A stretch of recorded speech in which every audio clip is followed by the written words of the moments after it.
Ladies and gents, Casual Gaming Dad here. Today I'm going to be looking at this additional video they dropped for D4. They've been dropping a lot of these, obviously, for the last few weeks leading up to release, so let's take a look.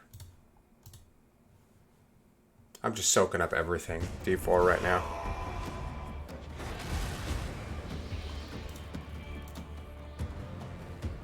In the eternal conflict between the high heavens and the burning hells, Diablo 4 offers you more choice than ever before.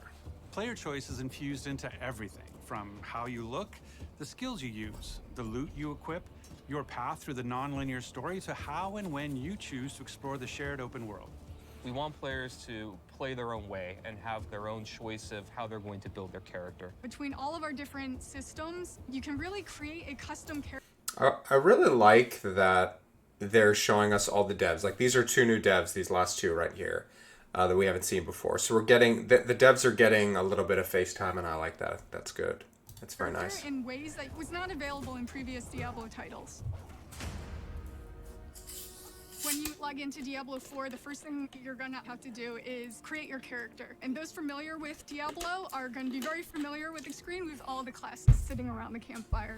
In Diablo 4, we got 5 classes. The Barbarian is your fantasy of a fierce warrior or fighter. The Barbarian is the weapon master of Diablo 4, being able to pick up any weapon, jump into the fray, and do really badass stuff with it. They're very strong, they're very physical. They can take different weapons for different situations and use them to their maximum effect. The Sorcerer is really your elemental mage. You have fire, ice, lightning. You can either focus on one, or you can kind of be a jack-of-all-trades mage and use abilities from all three. They're a little more fragile than other classes, tend to be more ranged. The Rogue, unlike the Barbarian, they are a little bit more clever. They're very fast. They have the ability to imbue their weapons with different elemental energies, and they can modify them to do different things. The Rogue has two different types of play styles. You have the ranged crossbow type gameplay, or you have the in-your-face daggers, poisons. You can lead the enemies into traps that have huge effects, more stealthy type gameplay.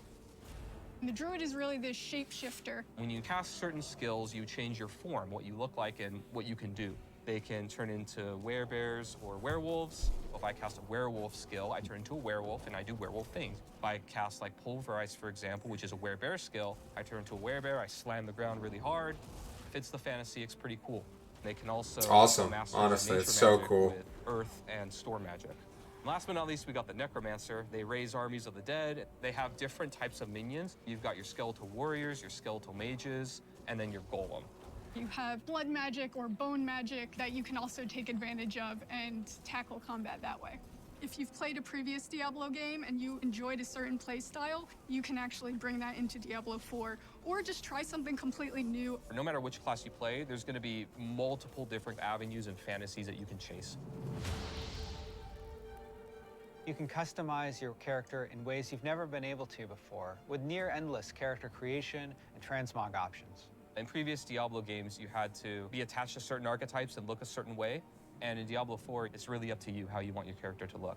You'll be able to choose from different facial structures from people all over the world. No matter where you are, you'll be able to say, hey, I can actually make someone that looks like me or looks like someone from my part of the world, which we're really proud of. You can pick a hairstyle for your character, and every class actually has a specific hairstyle that no other class can use. You can pick your eye color. We have some really fun ones. We have eye glowing, we have a bloodshot type eye, and then you can actually pick a marking, which is a tattoo or a design that covers your entire character, and there are dozens of those. Transmog is the idea that you can take a piece of gear and change the appearance of it to look like a different piece of gear. As far as aesthetics, the sky's the limit. However you can think of making your character, you can make it that way. Everybody's going to about look time. completely different in Diablo 4. One of our pillars for class design in Diablo 4 is this idea that we want players to play the way that they want to. When you first start the game, we introduce you to the idea of the skill tree. As you level up, you get access to these different skills or passives or upgrades to make your character more powerful. Each category has a few different skills that are all similar. They're either all defensive or all offensive, all ice or all fire. You can either focus on a very specific section, or you can pick and choose. The first skill point when you unlock a new skill is going to give you access to that skill. After that, you can put additional points into any skill that you have, and it's going to make it better, whether it increases the radius or adds some new effect or reduces the cooldown through some special way. You can actually branch out in a very different direction, even if two characters actually started at the same place. The Paragon board is a late game system that once you've completely filled out your skill tree, you think you have a build, it will really let you delve into the theory crafting and the depth of Diablo 4's skill system. And these boards, they can move through them spending their Paragon points, and they have nodes that give them very basic stats like intellect or dexterity. We also have more powerful nodes. We have next radius increase at level 4. Okay, so radius size, and then for every 5 intelligence bursts within range, you gain increased critical strike. rare Okay. nodes that have different effects, where they can totally modify a skill to do something additional or different, or they can even make 28% core skill damage. Okay, then you have stat, and then bonus if you have the 540 intelligence. Another. Okay, new we've seen connections something like between this already. skills so that players can have new ways to play their character. Legendary nodes are equivalent to legendary powers, where they have more powerful effects that can change the Ooh, okay, let's take a look at this. Aldrich Bounty. And it says 1 of 6. Legendary node. When you attack with an imbued skill, you gain 20% resistance, 20% damage for that imbuement element for 6 seconds. And then it shows, okay, all of the rare nodes. I'm assuming these are the ones that are attached to it, leading up to it. builds and ways that characters play.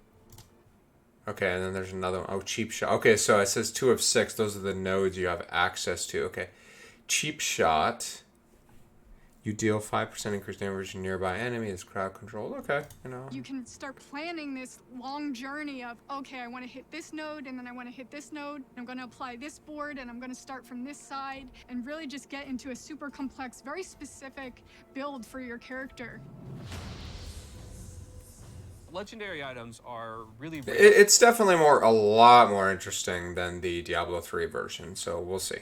And powerful items that you're going to find as you adventure through the world of Sanctuary. We have quite a few different categories of legendaries and how they do that. Some of them will actually change your skill or enhance it in some way. Frozen Orb, for example, it might say, hey, every single time you use your Frozen Orb, it applies a new effect. And then I can actually take advantage of that new effect that it has. Even if the item itself is maybe not as good as the one you have, you can still extract that power from it, take advantage of it, and use it for your build.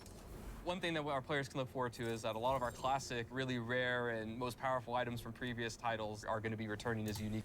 Ooh. There's a grail item from D2R. Wind Force. Look at that DPS. Okay, damage per hit, attacks per second. Extra damage to distant enemies. I wonder, is that something you find in all bows? Okay. A lot of stats. Core damage. Damage to distant enemies. Additional. Okay, so this is probably the core, and then this is from Wind Force. Ranks of the Impetus passive. Okay. Lucky hit. Hits with this weapon have 80% deal double damage with knockback the target. Whew. Damn. In Diablo 4. Unique items are very similar to legendaries, but they're unique, which means... Okay, this is a new one. Ashura's Khanjar. It's a dagger. Okay, so daggers, this is their special. You do more damage to it. Okay, basic attack skill damage. Crowd controlled for 4 seconds after killing elite. Okay. And hits with that increase your attack speed up to. Okay, nice. If that ability is actually on a chest... Blood Artisan's Cuirass, unique. Oh, that looks so nice. I love the way that looks. Oh, it's perfect for a Necro. Okay. 7% damage for 4 seconds of picking up a Blood Orb. Okay, we have ways to make that happen. Nice. Blood Orb healing, more. Extra armor, rank of Bone Spear. When you pick up 6 Blood Orbs, a free Bone Spear to spawn, dealing bonus damage. Ooh, nice. piece, it's always going to be on that chest piece because it's more powerful than a regular legendary effect. Crafting is a big part of Diablo 4. We have all kinds of different ways that you can upgrade and interact with NPCs to make your gear better. You can increase the item level or power of your gear, so you can actually get a piece of gear and just... Cal the Nameless unique help. So these are all new ones we haven't seen. Okay, so it gets item power from its upgraded fully. So you can see extra armor, dex, cooldown. Maximum energy, lucky hit chance against crowd control enemies. Okay. Just make it stronger. You can also add sockets. Oh, that in looks here so good. Let's just look at the way that looks. Wow.